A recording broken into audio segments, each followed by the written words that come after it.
एक गांव में एक मूर्तिकार रहता था। वह काफी खूबसूरत और अच्छी मूर्तियां बनाया करता था और वह इस काम से अच्छा पैसा भी कमा लेता था। उसका एक बेटा था। उसे भी बचपन से ही मूर्तियां बनाने में दिलचस्पी थी और वह भी अच्छी मूर्तियां बना लेता था। मूर्तिकार जब अपने बेटे की बनाई हुई मूर्तियां देखता, वह अपने बेटे की कामयाबी पर उसे काफी खुश होता था। लेकिन वह हर बार अपने बेटे की बनाई हुई मूर्तियों में कोई ना कोई कमी निकाल दिया करता और कहता, बेटा, मूर्ति तो अच्छी बनी है, लेकिन इसमें यह कमी रह गई। अगली बार इस कमी को दूर करने की कोशिश करना। बेटा भी कोई शिकायत नहीं करता और अगली बार और बेहतर मूर्ति बनाने की कोशिश करता और इसी तरह लगातार कोशिश करने से बेटे की मूर्तियां पिता से भी अच्छी बनने लगी। और एक ऐसा टाइम आया कि लोग बेटे की मूर्तियों को पसंद करने लगे और अच्छे दाम पर खरीदने लगे, जबकि पिता की मूर्तियां उसके पहले दाम पर ही बिकती थीं। पिता अब भी बेटे की मूर्तियों में कमियां निकाल ही देता था, लेकिन बेटे को पिता की बातें अच्छी नहीं लगती। फिर भी वह उन कमियों को दूर करने में लगा रहता और मूर्तियों में सुधार कर ही देता था। एक समय ऐसा भी आया, बेटे के सब्र ने जवाब दे दिया। पिता जब कमियां निकाल रहा था, तब बेटे ने जवाब देते हुए कहा, आप ऐसे कह रहे हो जैसे आप कोई बड़े मूर्तिकार हों। अगर आप में इतनी समझ होती तो आपकी मूर्तियां कम दाम में नहीं बिकती। मुझे नहीं लगता कि मुझे आपकी सलाह लेने की जरूरत है।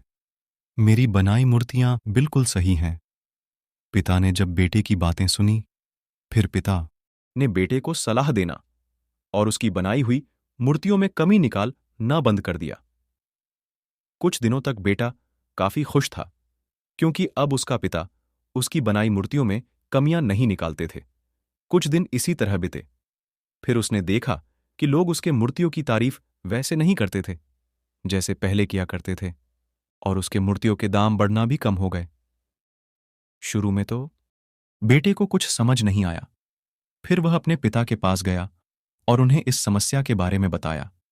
पिता ने बेटे की बातों को बड़ी ही ध्यानपूर्वक सुना, जैसे कि उन्हें पहले से पता हो एक दिन ऐसा भी आएगा। बेटे ने पिता की ओर देखा, उनसे पूछा, क्या आप पहले से जानते थे कि ऐसा होने वाला है? पिता ने कहा, हां, क्योंकि कई साल पहले मैं भी ऐसे हालातों से टकराया था। फिर बेटे ने सवाल किया, पर आपने मुझे समझाया क्यों नहीं? पिता ने जवाब देते हुए कहा, क्योंकि तुम समझना नहीं चाहते थे। मैं जानता हूं कि तुम्हारे जितनी अच्छी मूर्तियां नहीं बनाता, और यह भी हो सकता है कि मूर्तियों के बारे में मेरी सलाह गलत हो, और ऐसा भी नहीं है कि मेरी सलाह के वजह से कभी तुम्हारी मूर्तियां गलत बनी हों। लेकिन जब मैं तुम्हारी मूर्तियों में कमियां निकालता था, तब तुम अपनी बनाई मूर्तियों से संतुष्ट नहीं होते थे और तुम खुद को बेहतर करने की कोशिश करते थे, और वही बेहतर होने की कोशिश तुम्हारे कामयाबी का कारण था। लेकिन जिस दिन तुम अपने आप से संतुष्ट हो गए और तुमने ये भी मान लिया कि इसमें और बेहतर होने की गुंजाइश ही नहीं है, तो तुम्हारी कामयाबी भी रूठ गई। लोग तुमसे हमेशा बेहतर की उम्मीद करते हैं, और यही कारण है कि अब तुम्हारी मूर्तियों के लिए तुम्हारी तारीफ नहीं होती और ना ही उनके लिए तुम्हें ज्यादा दाम मिलता है। बेटा, पिता की बातें सुनकर थोड़ी देर चुप रहा। फिर उसने सवाल किया, तो अब मुझे क्या करना चाहिए?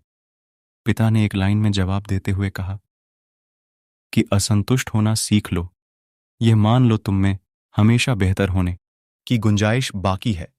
यही एक बात तुम्हें हमेशा आगे बढ़ने के लिए प्रेरित करती रहेगी और हमेशा तुम्हें बेहतर बनाते रहेगी। दोस्तों, कहानी तो एक पिता पुत्र से जुड़ी है, लेकिन पिता की बातें हमेशा अनमोल ही होती हैं, और पिता द्वारा दिया गया जीवन से जुड़ा पाठ भी अनमोल ही होता है, क्योंकि जीवन से जुड़ा पाठ पिता से बेहतर कोई और नहीं समझा सकता।